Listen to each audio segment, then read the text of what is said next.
Hello दोस्तों, आज की इस वीडियो में आपके लिए लेकर आया हूँ बोर्ड परीक्षा 2023 में कॉपी लिखते समय ये गलती भूल कर भी नहीं करें। अगर मैं जो गलती बता रहा हूँ, अगर आपने इन गलती को भूल कर भी बोर्ड एग्जाम में कर दिया तो आप फेल भी हो सकते हैं। तो इसीलिए आपको ये गलती को भूल कर भी बोर्ड एग्जाम में नहीं करना है, जिससे आप फेल हो जाएँ। तो मैं आपको जो भी गलती बता रहा हूँ इसको आपको नहीं करना है। अगर आपने इन गलती को नहीं किया तो आपका एक भी नंबर नहीं कटेगा। और जो भी मैं गलती बताता हूँ इसको आपको नहीं करना है और इससे आपका एक भी नंबर नहीं कटेगा। तो बिना टाइम गवाए करते हैं आज की वीडियो स्टार्ट। तो देखते हैं आपका पहला टिप्स क्या है जिसको आपको फॉलो करना है। पहला है, देखिए इसमें उत्तर को लिखने के बाद 2-3 लाइन खाली जरूर छोड़ें। देखिए कुछ बच्चे क्या होते हैं कि उन्होंने जो भी क्वेश्चन है उसका आंसर लिखा ही है, ठीक, फिर उसके लिए फिर दूसरे क्वेश्चन का आंसर लिखना शुरू कर दिया।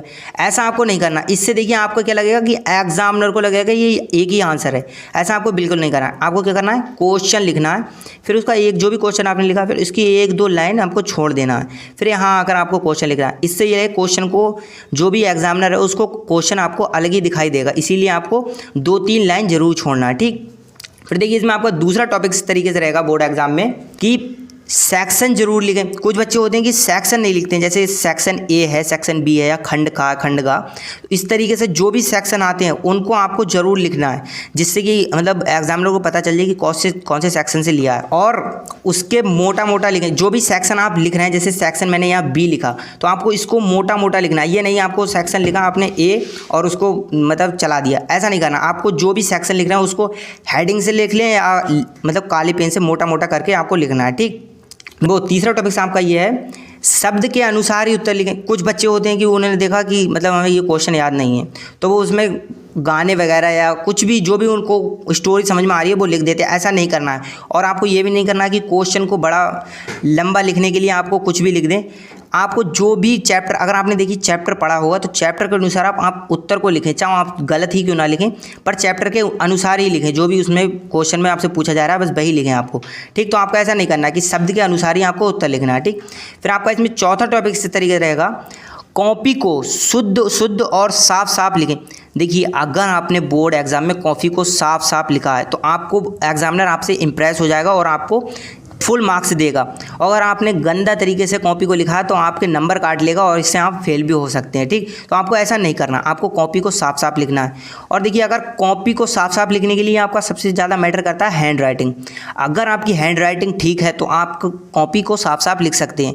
अगर आपकी हैंड राइटिंग ठीक नहीं है तो आपको क्या करना है, आपको सबसे पहले हैंड राइटिंग पर प्रैक्टिस करना है। अगर देखिए आपको बोर्ड का एग्ज़ाम का भी काफ़ी टाइम है, 2-3 महीने, तो आपको क्या डेली 2-3 पेज की आपकी हैंड राइटिंग करना है, जिससे कि आपकी हैंड राइटिंग सुधर सके, ठीक।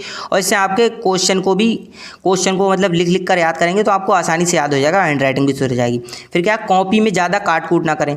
और देखिए आपको कॉपी में ज़्यादा काट कूट नहीं करना। अगर देखिए आपकी हैंड राइटिंग की प्रैक्टिस करोगी तो आपकी ज़्यादा काट कूट नहीं होगी, ठीक। तो इसीलिए आपको हैंड राइटिंग पर ज़्यादा फोकस करना है, क्योंकि बोर्ड एग्जाम में सबसे ज़्यादा मैटर करती है हैंड राइटिंग। तो इसीलिए आपको हैंड राइटिंग पर ज़्यादा फोकस करना है। देखिए आपका चौथा टॉपिक क्लियर हुआ। देखिए आप पांचवा टॉपिक आपका इस तरीके से है, कॉपी में गलत शब्द को ना लिखें। अब कुछ बच्चे होते हैं, देख मैंने आपको बताया कि गाने लिख देते हैं और जो भी उनको स्टोरी समझ में आती है वो लिख देते हैं। ऐसा आपको नहीं लिखना।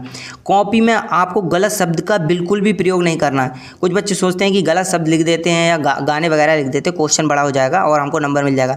ऐसा नहीं है। एग्जामिनर बिल्कुल आपके हर आंसर को पढ़ता है। कुछ और ये भी डाउट रहता है बच्चों का कि एग्जामिनर मतलब आंसर को नहीं पढ़ता। ऐसा आपको नहीं सोचना, क्योंकि एग्जामिनर हर क्वेश्चन को ध्यान से आंसर को पढ़ता है। इसीलिए आपको गलत शब्द का प्रयोग नहीं करना। अगर आप गलत शब्द का प्रयोग करेंगे तो एग्जामिनर आपसे नाराज़ हो जाएगा और वो आपको फेल भी कर सकता है, नंबर कम देगा, ठीक। फिर देखिए इसमें छठा टॉपिक आपका इस तरीके से है, कॉपी को लिखने में केवल काला और नीला पेन का ही प्रयोग करें, ठीक। आपको काले और नीले पेन का प्रयोग करना, बाकी के अदर पेन का प्रयोग नहीं करना, जैसे लाल है, हरा है और पीला पेन, इन पेन का प्रयोग नहीं करना। अगर देखिए आपको किसी भी क्वेश्चन को हाईलाइट भी करना है तो आप उसको काले से हाईलाइट कर दें, ना कि आप लाल और हरे पेन का प्रयोग करें। तो आपको बोर्ड एग्जाम में केवल 2 ही पेन का प्रयोग करना है, जिससे कि आपको बोर्ड एग्जाम में काफ़ी अच्छे नंबर मिल सकें, ठीक। आज के लिए इतना ही, मिलते हैं अगली वीडियो में। Thank you.